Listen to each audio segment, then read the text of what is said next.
Over 2 decades and across two different political regimes, the world's largest democracy combined the rise of cheap mobile phones, cheap data, and a unique digital ID system to create an unprecedented revolution in digital public goods. I'm, I'm reading from this book, Nalin Mehta's India's Techade, and I just picked it up a couple of days back at the launch, and yes, it's got Nalin's signature. Okay, all right. So it's a fantastic book, and I strongly recommend that anyone interested in the India digital story read this book.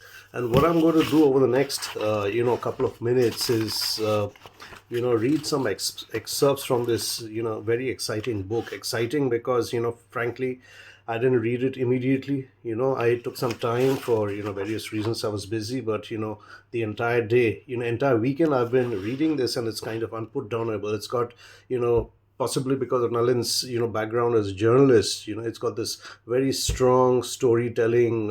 Uses storytelling techniques. It's got this lovely smooth narrative, and it's packed with data. Something an English honors graduate like me loves. Revels in, right?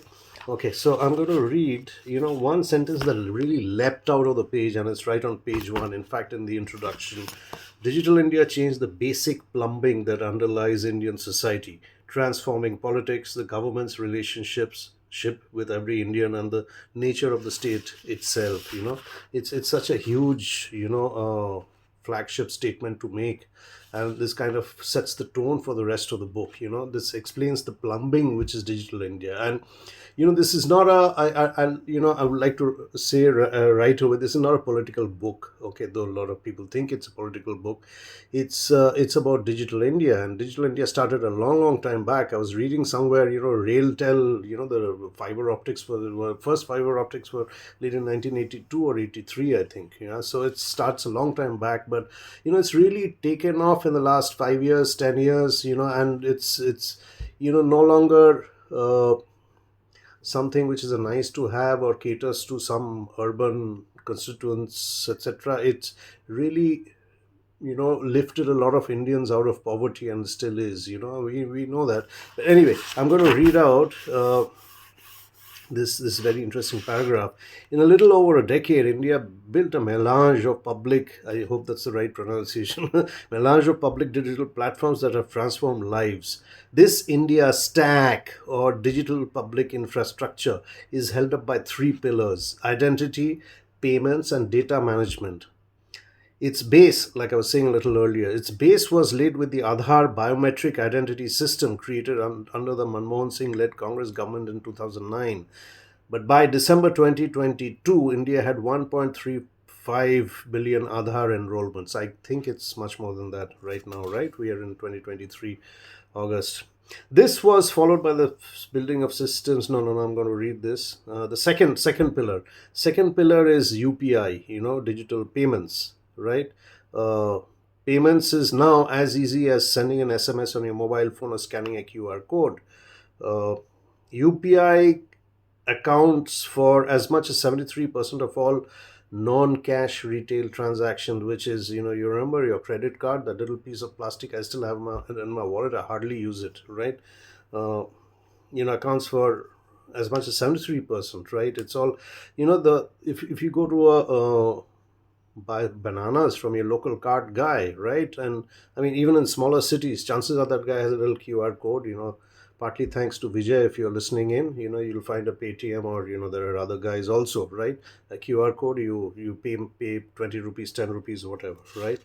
And so that's one, and the interesting thing is UPI has gone abroad. I'll quickly jump to another part in this introduction, right? There are 43 countries that have expressed interest in using some aspects of this new Indian DPI, right? uh, it's 43 countries, and there are countries where you can already use UPI, Singapore, and I think there are a couple of other countries, right?